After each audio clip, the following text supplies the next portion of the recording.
मैं यही कहूँगी, मैं अपने माँ बाप की बेटा बन के रही हूँ। किसी को अपना बेटा बनाया, किसी को अपना भाई बनाया और वो फ्रॉड कर कर फरार हो गया।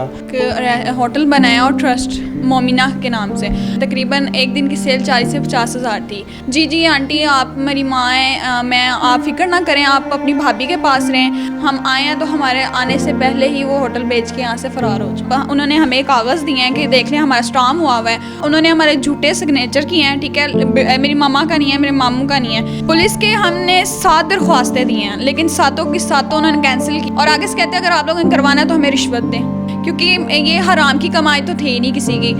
उसे पकड़ा जाए और मेरे पैसे मुझे वापस किए जाएं, क्योंकि मैंने कभी जिस्म फरोशी के अड्डों पे नहीं हम गए। मैंने अपने भाई को भी संभालना होता है, मैंने अपने भाई की मेडिसिन लेनी होती हैं, बहन भाइयों की फ़ीस अदा करनी होती है, लेकिन आज मेरे पास इतने पैसे नहीं है कि मैं अपने भाई की फ़ीस, एक दवाई और उनकी ट्यूशन फ़ीस दे सकूँ। अस्सलामुअलैकुम, डेली धरती के साथ मैं हूं आपका होस्ट फ़हद हसन। नाज़रीन, सोशल मीडिया पे एक वायरल 13 साला मीरब फातिमा आपने एक छोटी सी बच्ची देखी जिसने घर के हालात को देखते हुए, अपने घर के हालात को मद्देनज़र रखते हुए घर में खाना बनाकर बाहर सेल करने लग गई। नाज़रीन, इसने अपनी हिम्मत नहीं हारी और इतना काम को बढ़ाया कि आहिस्ता आहिस्ता इसने अपना एक छोटा सा रेस्टोरेंट बना लिया। 3 से 4 महीने पहले इसके साथ एक ऐसा फ्रॉड हुआ। क्या फ्रॉड हुआ? इसके पैसे लेकर और इसके रेस्टोरेंट बेचकर कोई फ़रार हो गया। इसी से जानते हैं कि आखिर ये कहानी कैसे थी। अस्सलाम वालेकुम।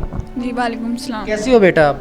जी अल्हम्दुलिल्लाह ठीक हूँ। आपको सबसे पहले तो मुबारक तो हम देते हैं, मगर ऐसा क्या हो गया कि आपके रेस्टोरेंट में फ़्रॉड हो गया और एक शख्स आपके पैसे लेकर और रेस्टोरेंट बेचकर निकल गया?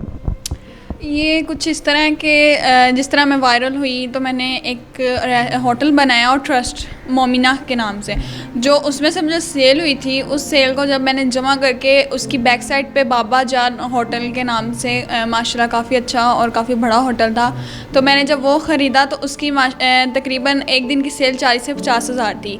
तो मैंने एक फूड पांडा के लिए, एक भाई थे हमारे पास ना, एक स्टूडेंट भी थे वो, तो हमारे पास वो खाना खाने आते थे, फ़ीस भी ले लाना। मामा कहते थे कि मेरे घर के हालात ऐसे, मेरे घर के हालात वैसे, मेरी बेटी हुई है वो। तो मामा ने कहा बेटा आप कोई काम क्यों नहीं करते? कहता पहले मैं फूड पांडा पे करता था लेकिन अब नहीं मैं कर रहा। तो मामा ने कहा कि ये फूड पांडा की मशीनें किस तरह लगती हैं कि हमें भी कुछ आइडिया हो, हम भी लगवा लें। तो कहता आंटी आप अगर कहें तो मुझे आप जॉब दे सकती हैं अपने यहाँ पे, कि मैं आपकी मशीनें भी लगा देता हूँ और दूसरा आपकी स्टाफ को भी मैं देख लूँगा, मतलब कि वो क्या कर रहे हैं, और साथ मैं भी हेल्प करवा दिया करूँगा। मैंने कहा बेटा इससे अच्छा और कोई ऑप्शन है ही नहीं, आप कर लो।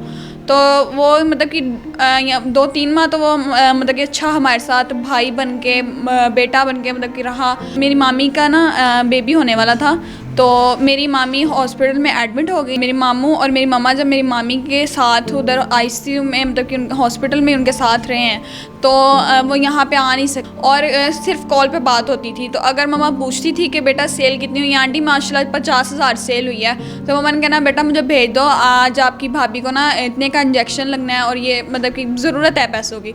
तो हमें कहता था कि मैंने गैस भरवा ली, आंटी ये चीज़ लाने वाली ख़त्म हो गई, ये लाने वाली थी मैंने वो ले आया, मैंने किराया दे दिया, इस तरह करके टाल देता था। तो मामा कहती चलो कोई बात नहीं बेटा, आहिस्ता आहिस्ता हो ही जाएंगे हम सेटल। जी आंटी आप मेरी माँ हैं, मैं आप फिक्र ना करें, आप अपनी भाभी के पास रहें। लेकिन हमें ये नहीं पता था अंदर से वो एक प्लान बना रहे हैं असदुल्ला खान और वाजिद भाई मिलके कि इस होटल को हम बेचें। वो भी हमें इत्तला मिली है कि आपका होटल बेच रहे हैं। हम आए हैं तो हमारे आने से पहले ही वो होटल बेच के यहाँ से फ़रार हो चुके थे। ये असदुल्ला खान और वाजिद ये दोनों कौन है, इनका क्या किरदार? जो असदुल्ला खान है उससे हमने सामान लिया था और जो वाजिद था वो हमारा वर्कर था। सही हो गया। तो ये बेचने का सिलसिला कैसे हुआ? आपको कैसे मालूम हुआ कि मेरा सेटअप सारा बिक चुका है? हमें वहाँ मेरा जो स्टाफ था ना, जो स्टाफ रखा हुआ था उसमें एक इंतहाई गरीब घराने का एक गूंगा और बच्चा था, तो उसको मामा ने मोबाइल दिया हुआ था ना, उसने फिर वीडियो बनाई। जब ये बातें कर रहे थे ना, तो उसने जब सुनी, उसने वीडियो बनाई, तो उसने मम्मा को वो वीडियो सेंड की। तो जब वो वीडियो सेंड की उसी दिन ही वो वहाँ से उन्होंने होटल बेचा है और वो चले गए हैं। तो वो बच्चा कहता मेरे से जितना हो सका मैंने वीडियो बनाई है, मैंने पिक्चर्स ले लिए हैं, मेरे से जितना हो सका था ना मैंने आप लोगों के लिए प्रूफ रखे हैं। सही हो गया। अच्छा बेटा ये बताइएगा कि आपने जैसा कहा कि 1.5 माह में 2 से 3 दफ़ा आप अपने रेस्टोरेंट पे आकर आपने चक्कर लगाया है, कि आपकी वालदा ने चक्कर लगाया है, तब आपको किसी भी किस्म का कोई शक और शोभा नहीं हुआ? नहीं, बिल्कुल भी नहीं। लेकिन जिस दिन हमने हॉस्पिटल से हम घर आए हैं, मम्मा ने उसे इतना ही बताया कि बेटा हम घर आ गए हैं और मैं कल होटल आऊँगी, वो उसी दिन ही बेच के फ़रार हो गए। उसी दिन बेच के किसको बेचा है? आपने उनसे रब्ता नहीं किया कि भाई ये तो हमारी प्रॉपर्टी है, ये तो हमारा बीच में किचन का सामान पड़ा हुआ है? जी हाँ, हम जब आए हैं तो वो भाई वहाँ बैठे हुए थे जिनको उन्होंने बेचा है आगे से। उन्होंने हमें कहा, हमने उन्हें पूछा कि ये आपने किस तरह लिया है, किस तरह उन्होंने आपको दिया? उन्होंने कहा भाई हमने 2 लाख रुपए में लिया है, ठीक है, ये सारा होटल, और ये अब हमारा, ये आप, उन्होंने हमें कागज़ दिए हैं कि देख लें हमारा स्टाम्प हुआ हुआ है। इसमें प्रॉपर्टी डीलर भी मुलव्वस है, उसने भी पैसे उनसे लिए हैं, और वो दोनों मतलब कि तीनों ने मिलकर ना वो होटल सेल करके वो यहाँ से गए हैं। अच्छा बेटा बताना कि जब किराए की कोई भी चीज़ लेते हैं, तो कोई भी प्रॉपर्टी लें चाहे किराए के लिए लें, मगर वो लेते हुए स्टाम्प होते हैं, साइंस होते हैं, क्या उन्होंने ये साइंस नहीं देखे? क्या उन्होंने किसी भी चीज़ को नहीं नोट किया? नहीं, बिल्कुल भी नहीं। उन्होंने अपने से कागज़ लिया है, उस पर वो सारा लिखते गए हैं, सारे हमारे सिग्नेचर्स वगैरह हुए हैं, लेकिन उस पर उन्होंने हमारे झूठे सिग्नेचर किए हैं, ठीक है। मेरी मामा का नहीं है, मेरे मामू का नहीं है, वो खाली पेज था जिसके ज़रिए उन्होंने आगे बेचा है होटल। सही हो गया। अच्छा ये बताइएगा मेरा बेटा कि आपने पुलिस में इन्फॉर्म किया, कोई FIR करवाई, कोई कंप्लेन आपने करवाई? जी हम उसी दिन ही हम पुलिस स्टेशन गए हैं, ठीक है। हमें जब वो नहीं मिला, हमें अपने मतलब कि फ़्लैट पे भी नहीं मिला, फ्लैट से सारी चीज़ें उसकी गायब थी, ठीक है। और यहाँ पे हमारे से खाली नहीं, जगह जगह उन्होंने फ्रॉड किया है। अच्छा कितने का उसने ये सारा सेटअप बेचकर फरार हुआ? 2 लाख में। 2 लाख में हो गया। तो पुलिस इस बारे में क्या कहती है? पुलिस के हमने 7 दरख्वास्तें दी हैं, लेकिन सातों की सातों उन्होंने कैंसिल किया। जब भी हम जाते हैं रोज़ कहते हैं कि नई से नई दरख्वास्त लाई जाए, ठीक है, रोज़ाना नया मतलब कि रोज़ाना बयान दिया जाए। और यहाँ तक कि मैंने वकील भी किया है, हम हाई कोर्ट भी गए हैं, लेकिन हमारी कोई सुनवाई नहीं हुई। क्या पुलिस वाले क्या कह रहे हैं, कैंसिल क्यों कर रहे हैं आपके दरख्वास्तें? हमें आगे से कह देते हैं हम अपना ज़रूरी काम कर रहे हैं, हम आपका ये काम नहीं कर सकते अभी। और आगे से कहते हैं अगर आप लोगों ने करवाना है तो हमें रिश्वत दें। तो यही कोशिश है कि मैं दोबारा से अपना काम जारी कर सकूं। अगर लोग अगर मेरी अपील सुने, हमारे हुक्मरान, हमारे वज़ीर आज़म के मेरा साथ दिया जाए, मेरे पैसे मतलब कि मुझे वापस दिलाए जाएं, क्योंकि ये हराम की कमाई तो थी ही नहीं किसी की। सही हो गया। अच्छा ये बताइएगा कि अब आप क्या चाहते हैं? मैं यही चाहती हूँ कि मुझे इंसाफ मिले, मेरे पैसे भी मुझे मिले, लेकिन और उससे सज़ा मिले, क्योंकि आगे अगर कहीं भी वो जाता है ना, वो इस तरह ही करेगा, क्योंकि इंसान की नेचर एक चेंज नहीं हो सकती, उसकी कभी भी नहीं होगी। अच्छा मेरा बताना कि आपने वो जो लड़का जो फ़रार हुआ है, आपको धोखा देकर फ्रॉड कर आपने उसे रब्ता करने की कोशिश नहीं की? उनसे रब्ता करने की कोशिश की है, हमारे पास उनका नंबर भी है। तो आगे से वो व्हाट्सएप पे हमें असले की वीडियोस और मतलब कि वॉइस करते हैं, धमकियां देते हैं कि अगर आप लोगों ने कहीं भी गए, तो अगर पुलिस के भी गए ना, तो हम वहाँ से निकल आएंगे, क्योंकि हमारे पास इतनी मतलब कि हमारी पहुँच है कि हम निकल आएंगे बाहर, ठीक है। आगे से हमें वो ये कहते हैं।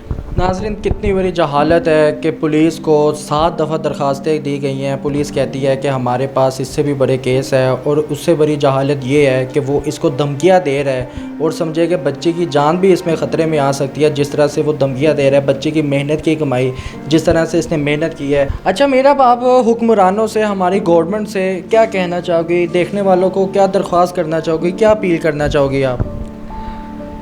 मैं यही कहूँगी कि प्लीज़ मैं अपने माँ बाप की बेटा बन के रही हूँ, ठीक है। दूसरी बात ये है कि मैंने हराम की कमाई नहीं खाई, मैं जिस्म फरोशी नहीं मैंने की, ठीक है। मेरी एक हलाल की कमाई थी, और वो मुझे मेरा इंसाफ दिया जाए, ठीक है, मैं उसे पकड़ा जाए और मेरे पैसे मुझे वापस किए जाएं, क्योंकि मैंने कभी जिस्म फरोशी के अड्डों पे नहीं हम गए, ठीक है। मैंने अपने माँ बाप का बेटा बन के रही हूँ, और मैंने अपने भाई को भी संभालना होता है, मैंने अपने भाई की मेडिसिन्स लेनी होती हैं, बहन भाइयों की फ़ीस अदा करनी होती है, लेकिन आज मेरे पास इतने पैसे नहीं है कि मैं अपने भाई की फ़ीस, एक दवाई और उनकी ट्यूशन फ़ीस दे सकूँ। सही हो गया जी। तो नाज़रीन, ये है हमारे पाकिस्तान की बेटी, पाकिस्तान की बहन जो इस हालात में है। किसी को अपना बेटा बनाया, किसी को अपना भाई बनाया और वो फ्रॉड कर कर फ़रार हो गया। एक ज़िंदगी की कमाई थी, उसने ये नहीं देखा कि एक रोज़गार से न जाने कितने पेट भरते हैं। नाज़रीन, हमारी गवर्नमेंट ऑफ पंजाब से दरख्वास्त है, खुदारा ये हमारे थानों में जितने भी पुलिस अफसरान हैं उनसे रिक्वेस्ट करते हैं कि इस बच्ची को इंसाफ दिया जाए। इसकी जो भी दरख्वास्त है कम से कम सुनी तो जाए कि ये बच्ची कहना क्या चाह रही है, इसकी दरख्वास्त क्या है, ये आखिर फ्रॉड हुआ कैसे हुआ, किसने किया, क्यों किया। चोरी चाहे 1 रुपए की हो चाहे 1 करोड़ की हो, नाज़रीन चोरी चोरी होती है। नाज़रीन, अगर आप ये वीडियो देख रही हैं तो खुदारे इस बच्चे की मदद की जाए और आला अफसरान तक ये वीडियो पहुँचाई जाए ताकि इस बच्चे को इंसाफ दिया जाए। अपने मेज़बान को इजाज़त दें। अल्लाह हाफिज़।